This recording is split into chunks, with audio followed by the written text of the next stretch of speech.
Think of your favorite episode of Law and Order. One of those where, someone's being interrogated by the cops and they're staring at a mirror.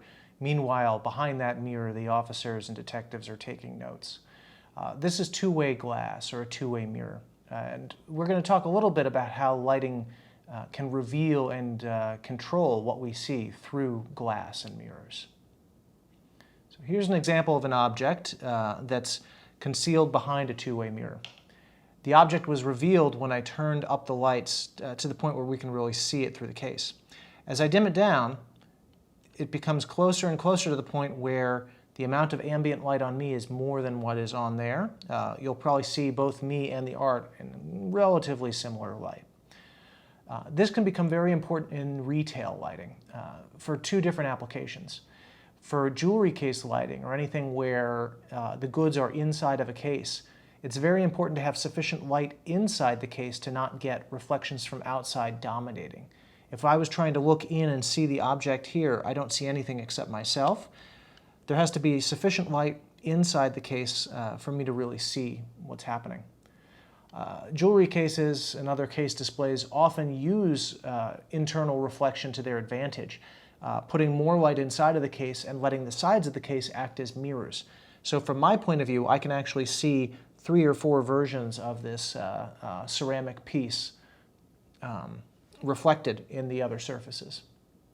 The other part of retail where this idea of internal reflection is very important is window displays. Perhaps you're walking down the sidewalk in a cool December evening or during the day, passing Macy's, and you look in and see this window display and go, oh, I got to get something for my mother. But the idea of looking into those window displays, during the day, the ambient light outside is bright enough that you need a significant amount of light inside of a window for us to see the object inside.